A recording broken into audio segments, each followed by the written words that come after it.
नमस्कार, BTV news के इस बुलेटिन में आपका स्वागत है। सबसे पहले आइए एक नजर डालते हैं आज की कुछ खास खबरों पर।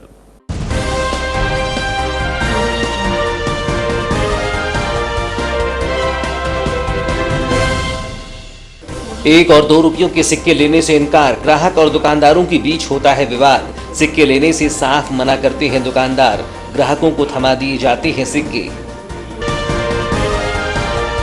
29 जुलाई को सामने आएगा परीक्षा परिणाम, शिक्षा मंडल जारी करेगा 12वीं का रिजल्ट। जिले के 19,961 नियमित परीक्षार्थी हैं शामिल। 982 स्वाध्याय परीक्षार्थियों का है समावेश। कुल 20,943 परीक्षार्थी हुए हैं सम्मिलित। सड़क के अभाव में खाट और कांधे का सहारा, प्रसूताओं को इस तरह पहुंचाया जाता है अस्पताल। आदिवासी दुर्गम क्षेत्रों में नहीं बदले हैं हालात, मूलभूत सुविधाओं के लिए भी तरस रहे हैं आदिवासी।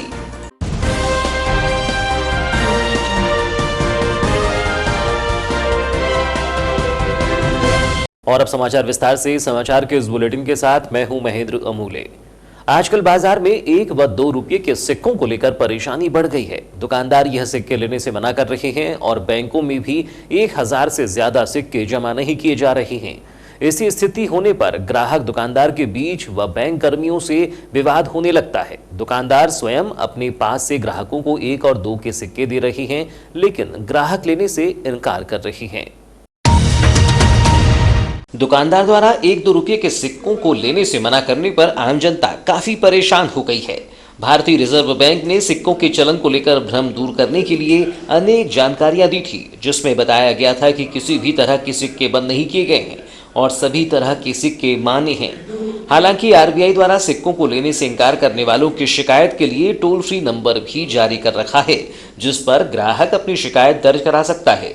कोई दुकानदार या व्यक्ति आरबीआई द्वारा जारी सिक्कों को नहीं लेता है या लेने से इनकार करता है तो उस पर राजद्रोह का मामला दर्ज कराया जा सकता है। भारत में वैध मुद्रा लेने से इनकार करने वालों पर आईपीसी की धारा 124(1) के तहत मामला दर्ज किया जा सकता है। बाजार में 5 और 10 रुपये के सिक्के तो लिए जाते हैं, लेकिन 1 और 2 रुपये के सिक्कों को नहीं लिया जा रहा है। दुकानदार किशोर दौनेकर ने बताया कि ग्राहक जब सामग्री खरीदने पहुंचते हैं तो चिल्लर लाते हैं। यदि दुकानदार ग्राहक से चिल्लर ले लें तो आने वाले व्यापारी जो बाहर से पैसा वसूली करने आते हैं वे सिक्के लेने से इनकार कर देते हैं। इसके अलावा बैंक में जमा करने जाओ तो बैंक 1000 से अधिक की चिल्लर नहीं लेता है। अब आखिरकार दुकानदार सिक्कों का क्या करें समझ में नहीं आता है। ग्राहक भी ज्यादा सिक्के लेने से इनकार कर देते हैं। और जब मैं दुकान जाता हूँ, किराना दुकान अपना कोई भी सामान लेने है तो सिक्के लेने से इनकार करते हैं और सिक्के बोलते हैं नहीं चलते बोलते, तो परेशानी मुझे होती है। मैं थोड़ा सा गरीब आदमी हूँ, अब बड़ी नोट तो रहती नहीं अपने पास, थोड़ा सा सिक्के का लेन देन इधर उधर होता है अपना। तो 5 का और 10 का सिक्का भी नहीं ले रहे हैं? नहीं, 5 का सिक्का लेते हैं, लेकिन 1-2 रुपए का नहीं, 1-2 रुपए का नहीं ले पाती। अच्छा, पर सरकार की तो ऐसी कोई गाइडलाइन नहीं है कि 1-2 रुपए का लेना नहीं है। तो वही चीज मैं भी बोलता हूँ कि सरकार बोलती है कि सिक्के अभी मान्यता चालू है सिक्के का, तो सिक्का लेना चाहिए कहता हूँ मैं। अच्छा, तो ये जनता, ये जो दुकान वाले बोलते सिक्के नहीं चल पाते, तो मैं इसलिए सरकार से निवेदन करता हूँ कि ये इस चीज को थोड़ा सा ध्यान दिया जाए। मध्य प्रदेश माध्यमिक शिक्षा मंडल एमपी बोर्ड की 12वीं कक्षा का परीक्षा परिणाम 29 जुलाई को घोषित किया जाएगा। माध्यमिक शिक्षा मंडल 12वीं का परीक्षा परिणाम ऑनलाइन ही घोषित करेगा। इस बार प्रवीण सूची जारी नहीं की जाएगी। कक्षा 12वीं की अंकसूची में कक्षा 10वीं के 5 मुख्य विषयों के आधार पर नंबर दिए जाएंगे। 10वीं के सभी विषयों से 12वीं के विषयों की मैपिंग का रिजल्ट बनाया गया है। माध्यमिक शिक्षा मंडल ने हायर सेकेंडरी परीक्षा, हायर सेकेंडरी व्यावसायिक सर्टिफिकेट परीक्षा और हायर सेकेंडरी अंध मूक बधिर श्रेणी के परीक्षा परिणाम विद्यार्थी और अभिभावक के लिए विभिन्न पोर्टलों के माध्यम से परीक्षा परिणाम जानने की सुविधा उपलब्ध कराई है। विद्यार्थी और अभिभावक एमपी बोर्ड के पोर्टल के साथ ही अन्य वेबसाइट पर परीक्षा परिणाम देख सकेंगे। बालाघाट जिले से इस बार कक्षा 12वीं सत्र 2021 में 19,961 नियमित एवं 982 स्वाध्यायी परीक्षार्थियों का समावेश है।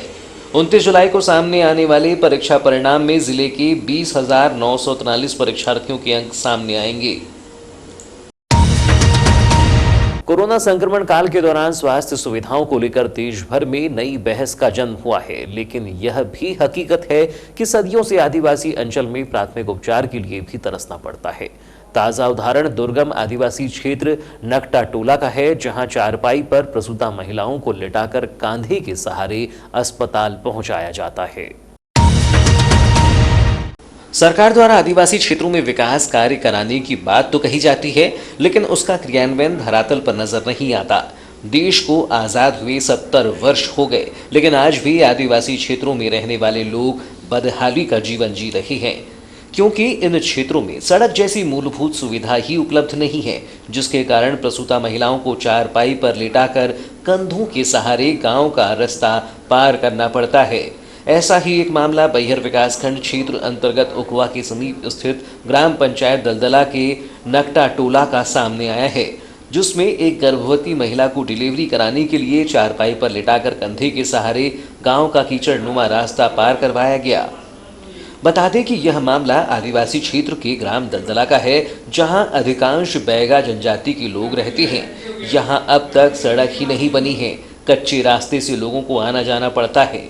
यहाँ इतना ज्यादा कीचड़ है कि जननी एक्सप्रेस वाहन भी नहीं पहुँच पाती है। इस संबंध में कलेक्टर दीपक आर्य ने बताया कि इस मामले को आपके द्वारा संज्ञान में लाया गया है, जल्द ही इसको दिखवाया जाएगा। आप आती है तो सर क्या वहाँ पे व्यवस्था की जाएगी? बालाघाट जिले में वैसे सामान्य तौर पर देखा जाए तो ज़्यादातर ग्राम पंचायतें अभी पक्की सड़कों से जुड़ चुकी हैं। PMJSY के माध्यम से, मुख्यमंत्री सड़क के माध्यम से या अन्य मनरेगा की सड़क के माध्यम से ज़्यादातर गांव जो है ग्राम पंचायतें ग्राम जोड़े जा चुके हैं।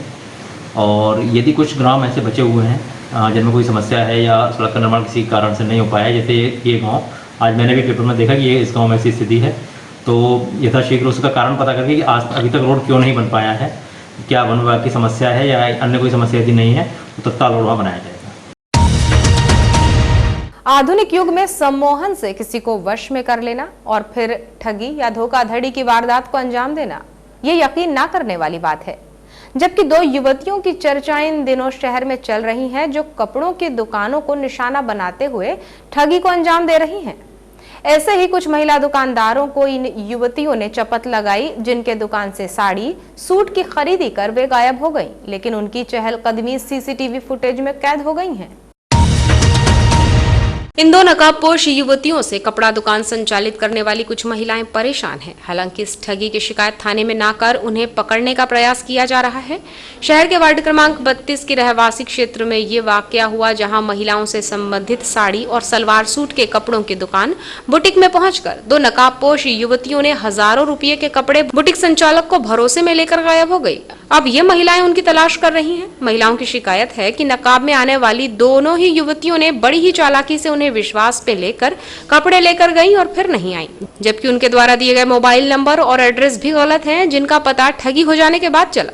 इस संबंध में प्राप्त जानकारी के अनुसार नगरीय क्षेत्र के वार्ड क्रमांक 32 के रहवासी क्षेत्र में सावजी सीमेंट गली में तन्वी बुटीक के नाम से श्रीमती लक्ष्मी हनवत बुटीक का संचालन करती हैं, जबकि उससे कुछ ही दूरी पर स्थित कावरे गार्डन के पास ही माही कलेक्शन नाम से किरण चौधरी साड़ी का व्यवसाय करती हैं। वहीं नर्मदा नगर में आसाराम किराना स्टोर्स के पास विनायक कलेक्शन के नाम से सोनिका भरणे भी दुकान संचालित करती हैं। इन तीनों ही जगहों पर अलग अलग समय में उक्त दो नकाबपोश युवतियों ने पहुंचकर सभी जगह 6000 रुपये से ज्यादा साड़ियों और सूट के कपड़ों की खरीदी की और दुकानदार को विश्वास में लेकर अपना नंबर और पता बताकर कुछ ही समय में कपड़े दिखाकर लाने की बात कहकर कपड़े लेकर निकल गईं। जिसके कुछ समय बाद तक जब दोनों नकाबपोश महिलाएं नहीं पहुंची तो चिंतित कपड़ा दुकानदारों ने फोन लगाया, तब फोन नंबर गलत मिला, जबकि जो रहने का एड्रेस बताया था वो भी फर्जी था। इसके बाद दुकानदार महिलाओं को पता चला कि वो ठगी गई हैं। तो मेरे साथ 24 तारीख को दो लड़कियाँ आई 1 बजे, तो मैं उस समय पे कुछ काम कर रही थी, तो मैंने उनको वेट करने बोला एक रूम में। तब तक उन्होंने वहाँ पर वेट किया, कम से कम 15 से 20 मिनट उन्होंने वेट किया। फिर उसके बाद मैं जब गई तो मैंने उनको बोला, उन्होंने मेरे से बस पूछा कि आप ब्लाउज़ और सूट सिलवाना था, आप कितने दिन में दे देंगे मेरे को। तो मैंने बोला उनको कि मैं आप अपना टाइम ड्यूरेशन बताइए, उसके हिसाब से मैं बताती हूँ आपको कि मैं दे पाऊँगी कि नहीं दे पाऊँगी। तो उन्होंने बोला 10 दिन के अंदर चाहिए हमको। तो मैंने उस समय बोला हाँ मैं दे दूँगी करके। तो फिर उन्होंने मेरे से पूछा कि ये आपने जो रखा है मटेरियल आपका सिलने का है कि मतलब सेल करने का है। तो मैंने बोला सेल करने का है। तो उन्होंने मेरे को बोला कि आप मेरे को दिखा सकते थे, तो मैंने उनको दिखाया। लक्ष्मी हंदर, मैं मोती नगर में रहती हूँ और मेरा तन्वी बुटीक से मेरा बुटीक चलता है और मैं 17 साल से कर रही हूँ। और मैं वहाँ पर मतलब कुर्तीज़ और सूट भी सेल करती हूँ। मेरा मतलब 24 तारीख को मैं कुछ काम कर रही थी तो कुछ 2 लड़कियाँ आई और उन्होंने मेरे को बोला कि दीदी आपसे कुछ बात करना है, तो मैंने उनको एक रूम में बैठा दिया और मैंने अपना काम ख़त्म किया। 15-20 मिनट के बाद मैं उनके पास गया और उन्होंने मेरे को बस इतना बोला है कि 10 दिन के अंदर में मेरे को सूट और ब्लाउजेस चाहिए करके सिल के। तो मैंने बोला हाँ दे दूँगी करके। उन्होंने फिर बोला कि दीदी आपके पास में इतना मटेरियल रखा है तो ये सेल करने का है कि स्टिच करने का है, तो मैंने बोला कि सेल करने का है। तो उन्होंने बोला कि हमको दिखा सकते क्या, तो मैंने उनको दिखाया। उन्होंने कुर्तीज़ पसंद करी और 6,600 रुपये की उन्होंने मेरे से पूरा कुर्तीज़ वगैरह तैयार करवाया, बिल करवाया उन्होंने। और उसके बाद उन्होंने बोला कि दीदी हम अभी बस दिखा के ला रहे हैं, आपको पेमेंट भी कर देंगे और ब्लाउजेस भी छोड़ देंगे स्टिच करने को। तो उसके बाद से उन्हें आई है। बताया जाता है कि इन 3 महिलाओं ने कपड़ा दुकान के अलावा दोनों नकाबपोश महिलाओं ने अन्य लोगों को भी अपने सम्मोहन से ठगा है। हालांकि या तो वो डर के कारण या फिर शर्म के कारण सामने नहीं आ रहे हैं। वहीं नकाबपोश महिलाओं से ठगी गई महिलाओं ने पुलिस में जानकारी दी और अब तक पुलिस में कोई शिकायत नहीं की गई, लेकिन अपने स्तर से वो ठगी करने वाली महिलाओं को ढूंढने में जुट गई हैं, जिसके चलते ठगी का शिकार महिलाओं ने गली गली जाकर उनके बारे में जानकारी भी हासिल की। वहीं अब वो पुलिस में शिकायत दे रही हैं और पुलिस सीसीटीवी फुटेज के आधार पर जांच कर रही है। मामले की शिकायत पर एफआईआर दर्ज कर धोखाधड़ी का मामला कायम किया गया। टोक्यो ओलंपिक में भारत को सिल्वर मेडल दिलाने वाली एथलीट मीराबाई चानू की जीत को लेकर देश भर में खुशी का माहौल है। इसी के तहत खिलाड़ियों का हौसला बढ़ाने के लिए भाजपा कार्यकर्ताओं ने नगर के पुलिस लाइन फुटबॉल मैदान पहुंचकर हर्ष व्यक्त किया। नगर के पुलिस लाइन फुटबॉल मैदान पहुंचकर युवा खिलाड़ियों से चर्चा कर भाजपा कार्यकर्ताओं ने खिलाड़ियों के साथ ओलंपिक में शामिल खिलाड़ियों की जय जयकार कर शुभकामनाएं प्रेषित की। इस दौरान भाजयुमो जिला अध्यक्ष ने बताया कि भारत टोक्यो ओलंपिक में देश का प्रतिनिधित्व करने वाली अपनी अब तक की सबसे बड़ी टुकड़ी का गवाह बन रहा है। वहीं हमारे देश की बेटी मीराबाई चानू ने सिल्वर मेडल जीतकर देश व देशवासियों को गौरवान्वित किया है। इसलिए हम सभी को भी हमारे युवा खिलाड़ियों व बच्चों को खेलों के प्रति जागरूक करते हुए प्रोत्साहित करना चाहिए। उन्होंने बताया कि भारतीय जनता युवा मोर्चा अपनी राष्ट्रीय अध्यक्ष तेजस्वी सूर्या के नेतृत्व में cheer for India be like an Olympian चुनौती को डिजाइन और चलाकर सरकार की पहल में ताकत और युवा शक्ति जोड़ रहा है। पुलिस लाइन ग्राउंड पहुंचकर भाजपा जिला उपाध्यक्ष सत्यनारायण अग्रवाल, किरण भाई त्रिवेदी, नगर अध्यक्ष सुरजीत सिंह ठाकुर, राकेश सेवईवार, भारत चौधरी, मनोज हरिनखेड़े, मोनू श्रीवास्तव सहित अन्य भाजपा कार्यकर्ताओं ने खिलाड़ियों का हौसला अफजाई कर ओलंपिक में शामिल खिलाड़ियों को जीत की शुभकामनाएं प्रेषित की। तो ये थी अब तक की खबरें। नई खबरों के साथ एक बार फिर हम हाजिर होंगे। तब तक के लिए दीजिए इजाजत। नमस्कार।